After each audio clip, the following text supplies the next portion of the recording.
everyone, I'm back with a new season for the Jude Show here in London. And today is my first interview with someone really special, someone I admire and have huge respect for. You're about to meet him yourself to know why. We're about to walk into the residence of His Excellency, the Ambassador of Jordan, Mr. Mazen Homoud. You'll love him. Let's go.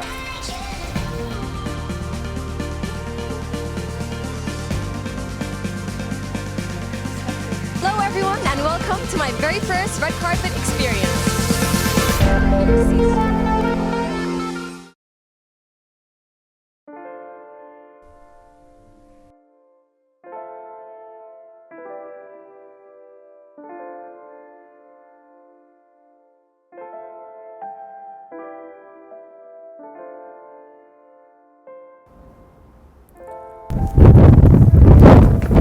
اهلا وسهلا اهلا يا اهلا كيف حالك؟ اهلا كيف حالك؟ تمام الحمد لله. انت كيف سلامات حالك؟ الله يسلمك الحمد لله. كيف حالك؟ اما برد ايه والله برد بس اليوم شوي احسن الجو يعني اهون مش زي دائما. صحيح. كيف نفسياتك معنوياتك لليوم؟ والله اني انا معنوياتي دائما كويسه ما بشوفك يعني ما شاء الله عليكي يعني. لا انا صراحه متحمسه بس اول شيء رح احكي مع عناية وسعد وانتي عليا وبعدين ولا يهمك بعدين بنرجع لك. اوكي. There is no one word to describe my father. I think he embodies many qualities which I find rare in most of the people I met in my life. He's a loving and a caring father. He is a loyal best friend, and he is a brother who I look up to every day. My father always supports me to be my own person, stick to my principles, be very proud of our roots, and never seek satisfaction from simply following the crowd. As a person, he is meticulous and dedicated to his work. But no matter what pressure he is under, he always has the time to the family. And one more thing I would like to say about Mazen, maybe not so many people know about him, is that he can be fun, adventurous explorer, and besides Mansaf, he's fond of extra spicy food.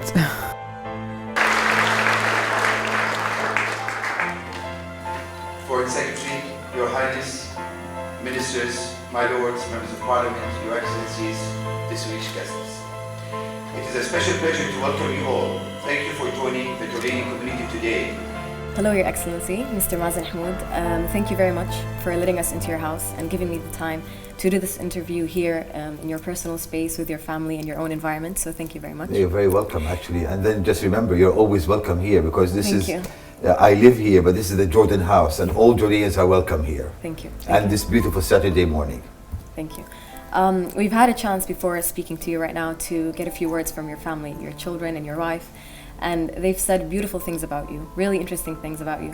And so it brings me to my first Well, they have to question. say because I'm the father, you know. So it brings me to my first question today, which is, it makes me wonder, as a father, what are some of the values that you've raised your children to appreciate in life and to understand and live by?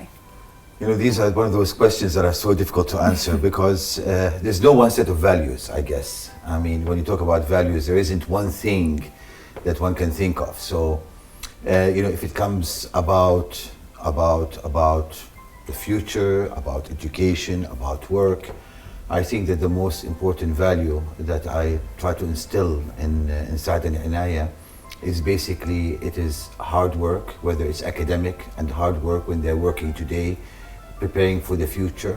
It's hard work and to be as much as possible self-independent and not to depend on other people, to depend on their own sense of achievement, to take them further, and not to attend to wait for people or to rely on people to take them further in their lives, basically. So I'm from that, you know, from the Jordanian term, the Arab term wasta. Wasta is one of those things that I am not very supportive of as a concept, and I hope that in our country we will move away from this, and basically it's all based on merit. So this is from the academic work side. These are one of the things that I try to instill with them. And I am a strong believer that hard work takes you places. If you work hard and you do it correctly, it will take you places eventually. It might take you longer, but in the end, When you achieve what you achieve it based on very good and very qualified and strong foundations, which is the most important thing. Values about religion. Religion is part of our life. And of course, their mother and I are very strong advocates of respecting our religion, but also because of our religion, it respects others and accepts others. It's putting all those together to respect our religion, which allows us to respect the freedom of other religions to practice and to coexist and to respect them all in the same way. If you talk about values that have to do with our country, our loyalty and our love for our country is immense. It's blind, and we live at the time being. We are here for a certain reason, but we all know that one day we are all going back to Jordan to live there, to work there, and to give back to our country. Each person is in his own way. So there's not one set of value that one can talk about. Something that I feel very strongly about, regardless of all this, it's basically, I would say that I'm a strong believer, I have always been this way, that we don't differentiate between people on standards. Being here in London and being the ambassador of Jordan London, you become exposed to so many things in life. You walk into very important places, very special places. You are in attendance with royalty.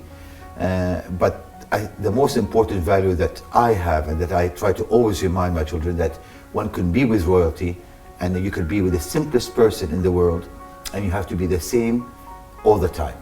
That you have to treat everything in its own way at the time, and you can do both.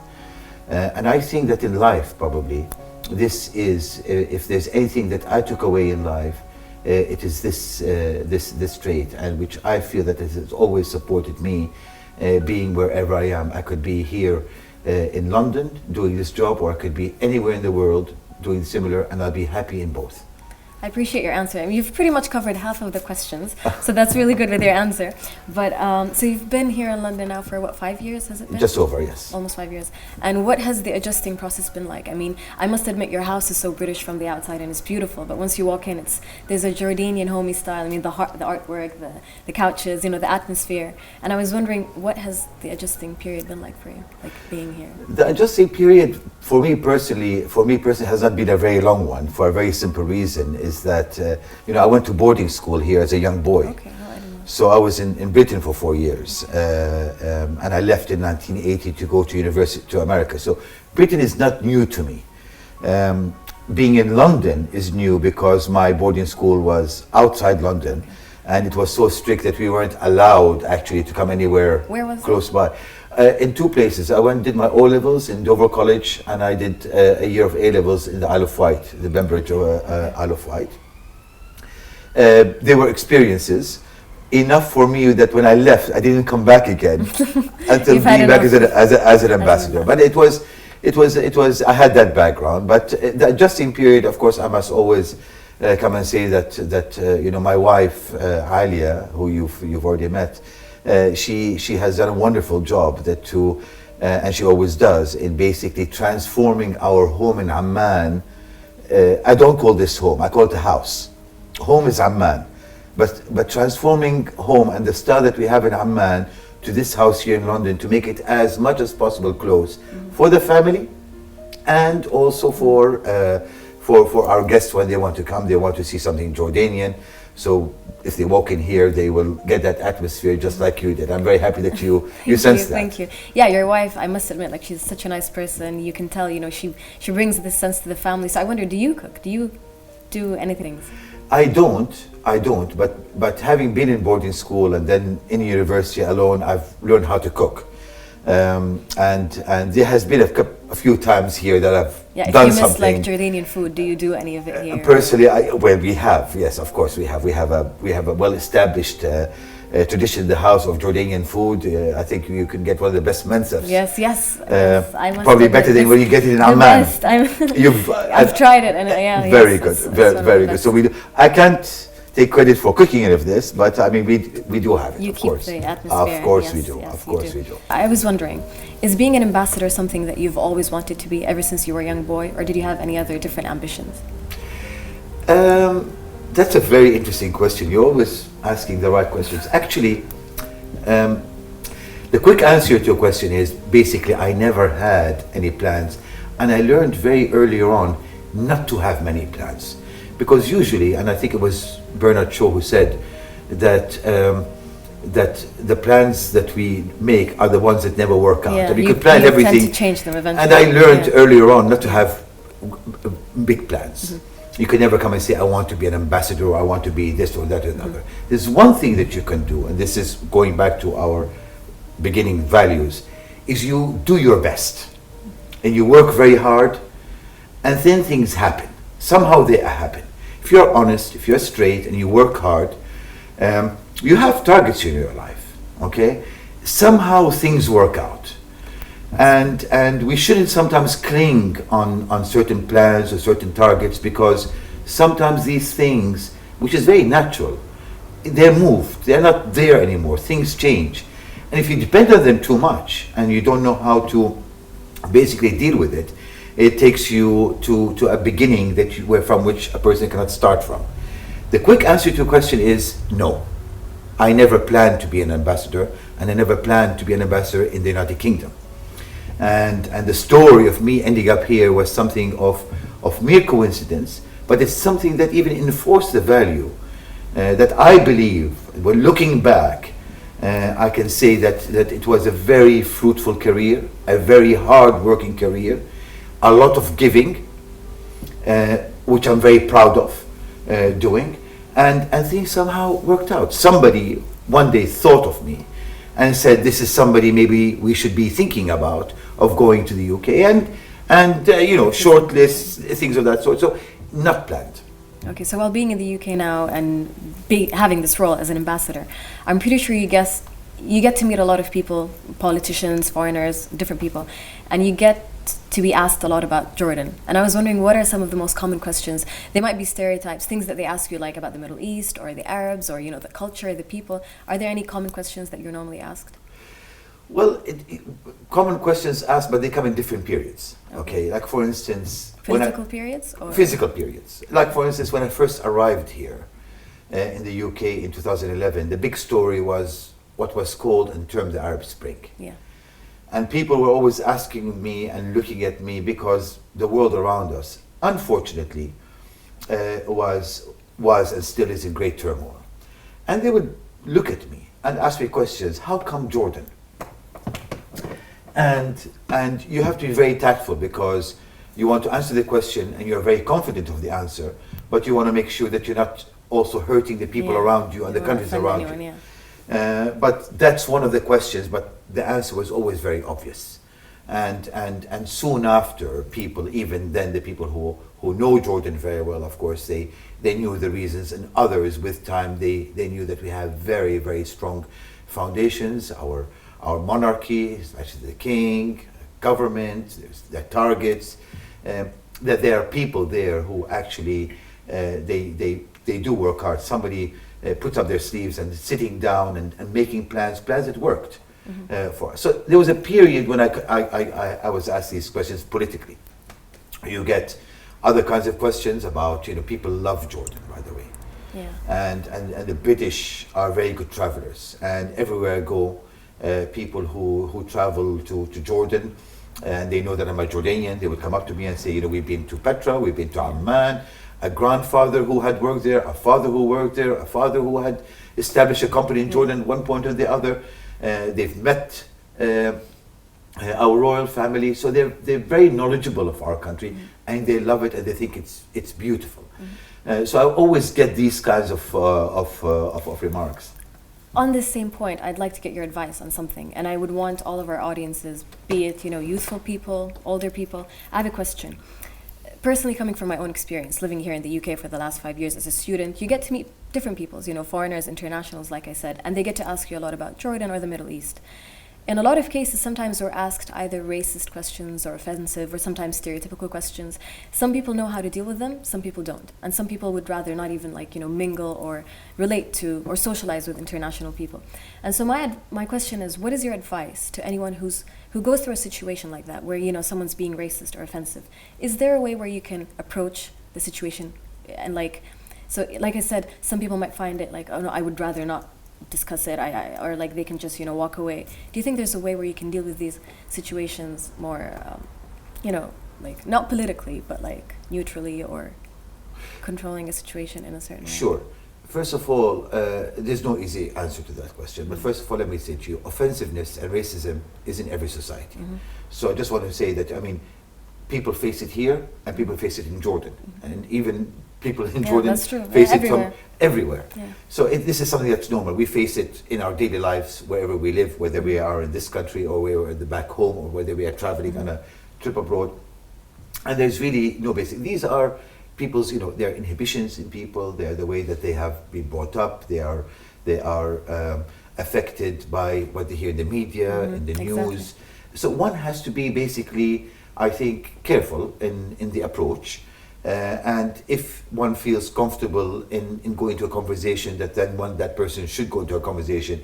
If one does not feel comfortable in the situation, it's better to avoid it. Even myself, going back to a little bit of history, I remember once, not very long ago, maybe 10 years ago, I was traveling in I think it was either North Carolina or South Carolina, and I was attending a meeting there. I was in a different life. I was in the foreign ministry. I was an ambassador at that time. I was part of what you call an Eisenhower Fellow in America. I was looking at the Research Triangle in, I think, North Carolina. And so I was attending a town hall meeting. And suddenly, the lady who was sitting next to me, she turned out to be the aunt of somebody I know very well in Jordan, and that happens to be her cousin. So her cousin's married to a Jordanian. So she was so excited, and she insisted that evening I go and have dinner with her and her family. Wow. When I went to that house, I'm telling you the story, but this is extremely unlike going to an American house, because Americans in general are very, very generous people, and they're very nice people. The person there, for a second, I felt that I wanted to leave the house and run away, and I thought that if he had a chance, he'd bring a gun and put it at me, because he was so fed with information about our parts of the world that for one moment I felt extremely anxious, and I passed the dessert, by the way. You're like, I'm just gonna leave. I'm not gonna. So, and it was my mistake, because earlier on I felt, and I stayed in America. I know the South very well, and in the beginning I shouldn't have allowed myself to get into a conversation and just let things just go. But insisting sometimes, because for instance, we are brought up to absorb others. Not everyone can absorb others. So I would say it's not anybody's mistake, but it's how you deal with the situation. It's better to avoid it. Yeah. With me, sometimes I used to feel like if I've done more reading or educated myself more about a certain topic, maybe I can handle it and discuss it. But sometimes I feel like if you don't know a lot about the certain thing that's being discussed, or they're being, let's just say racist or offensive about, I think that's the time where you should just back out and say each to their own. Well, that's one thing, but even if you're very knowledgeable, the other person might not accept. Yeah, that's true. They do not accept new ideas, or to be, and they become very suspicious. You see, they become very suspicious, and they think that you are just giving a story. Yeah. And so that's why I'm saying that the person has to assess the situation they're in, and we all have to do that. I mean, it's people who are younger, who are students, and people all the way up to the kind of work that I do in the society, to be very careful not to get into a losing conversation in the end that's going to end up looking ugly. Okay. Having a political role here in London has offered you great experiences, and memorable, let's just say, experiences. And one of them must be meeting Her Majesty Queen Elizabeth. And so I was wondering, because you've mentioned a few experiences with her to me from before, and I found them really interesting. Is there anything that you'd like to share? Some of those, stories or encounters with her, or what is she like as a person? Because you've said, she's a really smart woman, she's a wise person, and so anything interesting that you'd like to share? Well, that's not a difficult question to answer, because for myself, as a global citizen, I think I join my opinion with the opinions of many people around the world who have deep respect, immense respect for Queen Elizabeth, for the history that she represents, for the country that she is a monarch of. So I would put myself as one of many others. But I feel myself extremely fortunate to have, when I was appointed here as an ambassador in the United Kingdom, to have the chance to meet Her Majesty. And once you get to know Her Majesty a little bit closer, you actually feel not only do you feel somebody who is extremely courteous, extremely kind, but a very powerful woman. And you feel it in her presence, and sometimes without having to say much. Okay. And perhaps it's all these years of experience, but it's also being a British monarch, and you feel her presence there, and you feel her political power there, regardless what people in the world think that she does not interfere in politics, which I'm sure she doesn't take a role in politics, but her presence enough gives that so much sense of power and political power, sometimes without having to say much. What also amazes me, actually, and what really stands out, again, is her knowledge, because she would meet many people sometimes on occasions when we are there, or sometimes on very private ones, which we have been very fortunate to be, and she knows things. She knows things about the country, about Jordan. She asks all the questions. She always asks about His Majesty the King and how he is, about how is Jordan, the situation with the Syrian refugees. She's always looking out and wanting to know that Jordan is getting enough support, and always asking the right questions with somebody who has to deal with, I think, nearly 190 embassies here. Wow. But she knows each ambassador what to say, which means that she is very much on top of everything. And she remembers and that's everything, very much and remembers for everything. her age. That's amazing. Okay. What does it take to be a great ambassador, in your opinion? Or if there's, maybe a young person or maybe an older person who's watching right now and they're interested in becoming an ambassador one day, what would you tell them?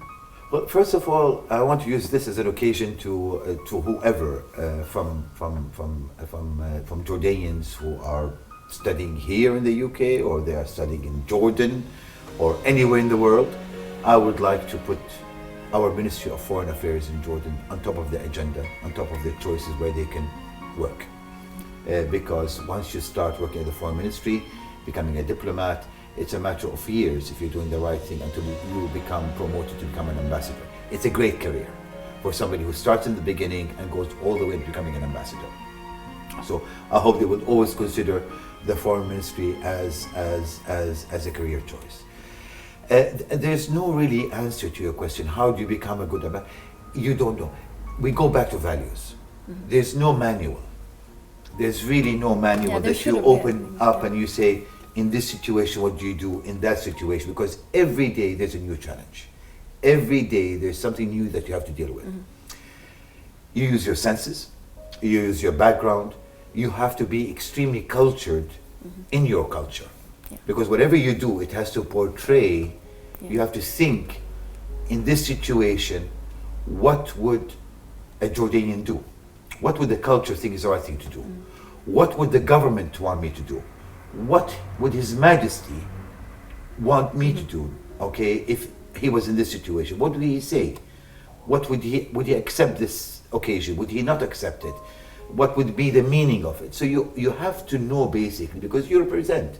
You're not your own person here. You're representing an entire nation, an entire set of values and culture, and trying to showcase it in one of the most important, if not the most important, capitals in the world. So you need to bring all that and put it in front of you every day. If you don't know, to think, what would that person do? What would my foreign minister, if he was in this situation, what would he say? His Majesty, what did he say in that speech at the United Nations that really caught the eye of the people, and he would want you to say it and use it here? So it's basically that. So there's no manual. You just have to use your senses, and again, going back to values, you just work hard. Yeah, I think it goes back to anything you want to do. To anything in life. You just do what you're supposed to do. That's true. And if you do what you're supposed to do, then, even, God forbid, if a mistake happens or something goes on, you've done your best. You've done it from your heart, and you've done your best. Okay, so I'm starting a new tradition on the show. And because I love Jordan, and I love for people to know more about Jordan, it's a game. So I'm going to play it with you now. And it's interesting because in a way or another, I'm going to test your knowledge about Jordan. Okay. And it's not only political, it's different things. So we're going to start. And what you have to do is basically at least answer 3 questions right out of 6. But I'm going to ask you all 6 questions anyways. And if you get the questions right, you're going to get a gift at the end. Okay. So let's just see how well you're going to do, okay? So my first question is, our current king, His Majesty King Abdullah, was once involved in a Hollywood movie. I don't know if you're aware of this, but he was interested in being in a Hollywood movie and he was once in one. Which of the following movies was he in? Was it Transformers? Was it Indiana Jones, Star Trek, or Star Wars? Star Trek or Star Wars, one of them. Because Star Trek. Yeah, that's Yeah, right. Star I Trek. didn't expect you to know that. Yeah, Okay, Star that's Trek. good. Yeah. Okay, that's Yeah. good. Okay, you're doing good. Okay, the second question. His late Majesty King Hussein ruled over Jordan from an early age. He was quite young when he stepped on the throne. Do you know how old he was when he first stepped on the throne? 18. Okay, that's right. But it's been argued, is it 16 or 18? No, Because 18. they said 16, but was it... He was 18. There was a few months difference between the Hijra calendar, the Islamic calendar. Okay, so that's why. So Okay. that's it. But you have to be 18 Yeah. He was when you're quite the young. king of Jordan. Okay. So when he reached 18, he He's became the he Okay, that's correct. This Assume this question, the next question I find quite interesting because I didn't know that. So what is Jordan's first capital? It wasn't Amman, and I didn't know that. So what was the first capital? Salt. Yeah, that's right. Okay. I think you're gonna get all the questions right. Okay.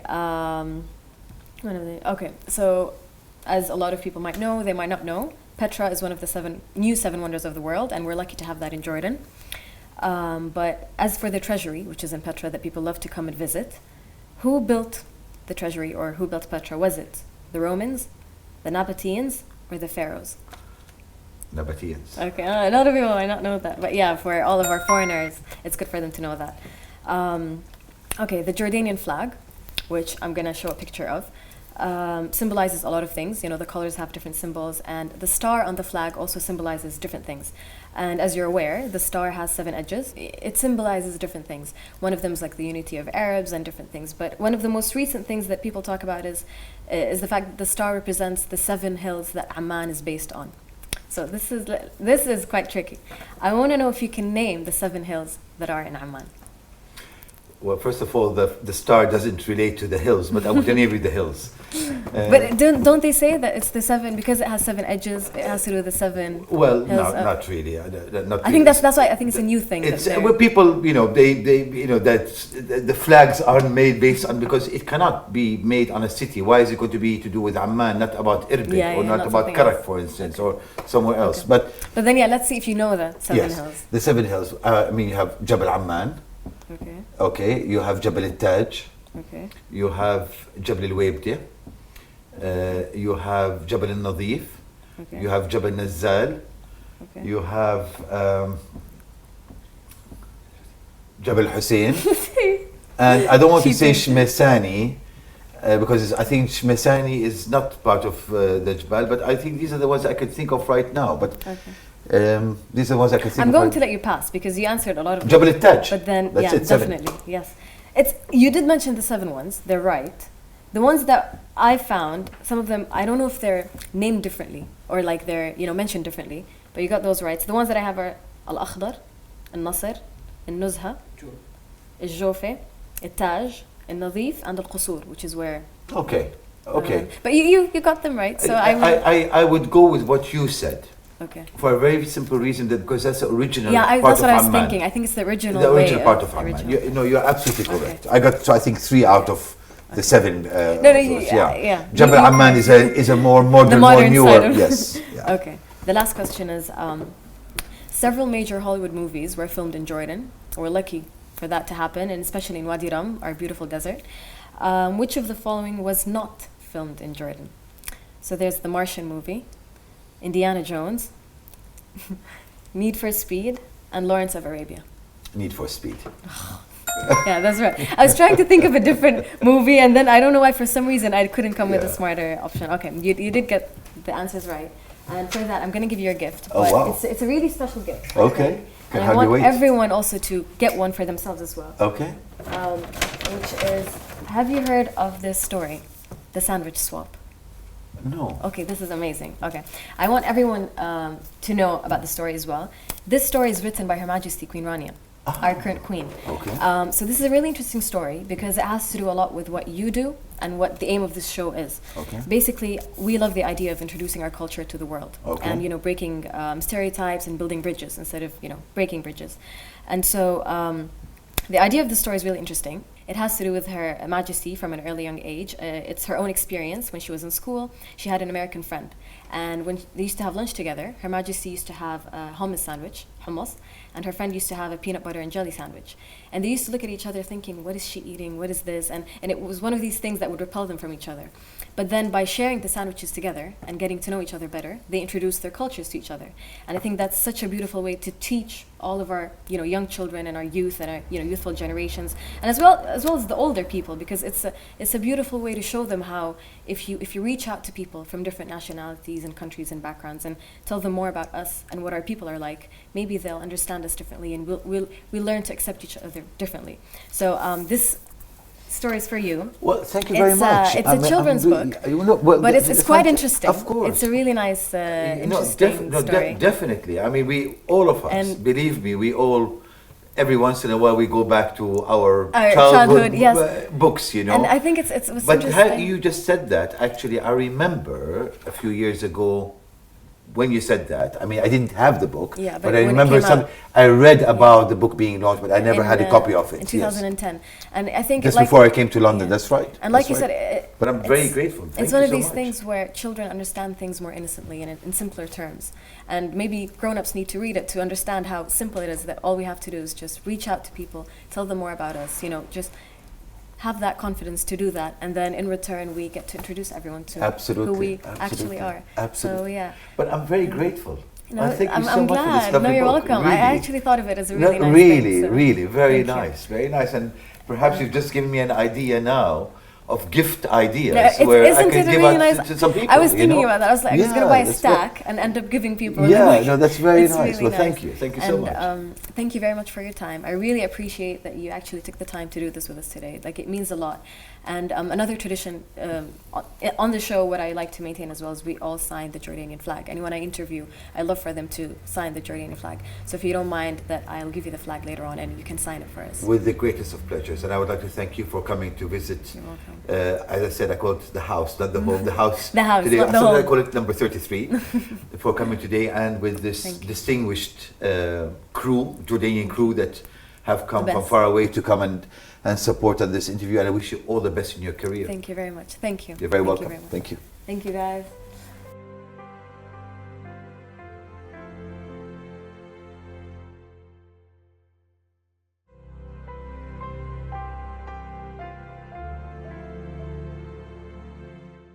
جود، خلينا نحكي لك على القاعة اللي احنا واقفين فيها. هاي القاعة طبعا بالمبنى السفارة بلندن.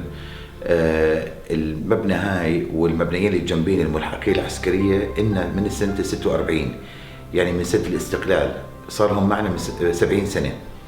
طبعا القاعة هاي بالذات راح أفرجيكي صورة جلالة الملك عبد الله الأول، الملك المؤسس الله يرحمه وطيب الله ثراه، موجود بالقاعة هاي. وكان في دعوة عشاء موجودين فيها ضباط أردنيين وضباط إنجليز. ففي لنا إرث كبير بالشارع اللي إحنا كسفارة فيه. يعني حتى بتذكر يعني أول يوم يجي دوام فيه بلندن، وتقريبا كل يوم لما باجي على السفارة بتذكر كل الشخصيات الأردنية من 70 سنة اللي مروا من الشارع هاي. يعني ملحقية العسكرية على سبيل المثال كبار الضباط الأردنيين المشهورين، منهم تولوا قيادة الجيش، كانوا ملحقين عسكريين هون. وطبعا بالسفارة هاي بالذات يعني عبر السنين الماضية عدة الشخصيات الأردنية اللي كانوا سفراء بعدين تولوا مناصب عالية في الأردن، حوالي 5 أو 6 منهم صاروا رؤساء وزراء بالأردن. فإرث كبير إلنا إحنا كأردن بأبر فيلمور جاردنز اللي هي الشارع إحنا فيه والمباني هدول.